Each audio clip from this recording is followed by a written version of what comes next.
Le monsieur que vous voyez en haut là, il s'appelle Ismaïl Diaby. C'est un imam guinéen. Il est actuellement dans tous les problèmes en Guinée. Il a tous les problèmes en Guinée, actuellement que je vous parle. Ce monsieur-là, il est dans tous les problèmes. Juste parce que l'imam que vous voyez en haut là, il a osé diriger la prière en langue malinké. Cela lui a causé tous les problèmes du monde entier. Tous les problèmes. La justice guinéenne lui a condamné 12 mois d'emprisonnement avec 6 mois d'emprisonnement ferme. La Ligue islamique guinéenne lui a condamné. Parce qu'on estime que ces troubles à l'ordre, la justice guinéenne estime que diriger la prière en langue malinké, c'est trouble à l'ordre public. Il devrait plutôt diriger la prière en arabe et non en langue malinké. Quand moi j'ai vu ça, j'ai dit waouh. J'ai dit waouh. Et avec une amende de 500 000 francs guinéens, donc l'équivalent de 50 €, on lui a condamné 12 mois d'emprisonnement. Juste parce qu'il a dirigé la prière en langue malinké. On estime que ces troubles à l'ordre public, il ne devrait pas faire. Il devrait diriger la prière en arabe et non en langue malinké. Et le monsieur que vous voyez là, il a plus de 50 ans, on peut dire 60 ans. Donc je me pose la question.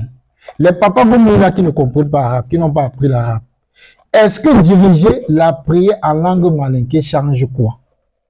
C'est la foi qui compte ou c'est la langue qui compte? Et je me pose cette question.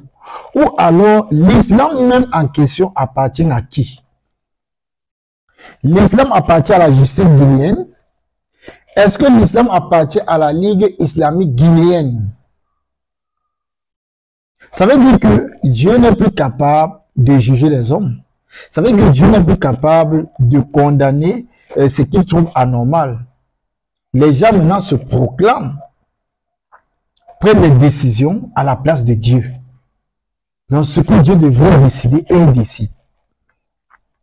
S'il a dirigé la prière en langue malinké, c'est la prière. L'islam, laissez Dieu juger. Ce n'est pas vous les hommes qui devez juger cela. Ce n'est pas une attaque personnelle envers les hommes. Si c'est un cas, ok, la justice guinéenne ou alors la Ligue, quoi, je ne sais, peut s'en occuper. Mais s'il s'agit tout simplement de la prière, laissez le monsieur là diriger la prière. Dieu seul va le juger. Allah seul va juger cet homme. Et non les hommes.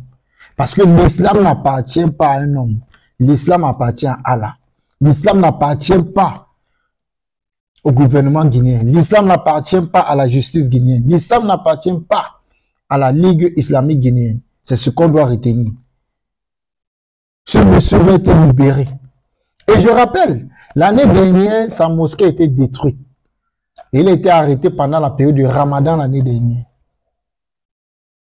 Juste parce qu'il est en train de diriger la prière en langue malinké. Il a tous les problèmes du monde. Je me pose la question. Parce qu'il était avec quelqu'un de même, il disait que non, ce n'est pas l'Afrique qu'on doit développer. C'est les Africains qu'on doit développer. Donc, quelqu'un dit la prière en langue bambara, on l'arrête. Parce que non, il doit diriger automatiquement cette prière en langue, en arabe. Au cas contraire, il a arrêté. En tout cas, changeons nos mentalités. C'est Ben, le Continental. Abonnez-vous.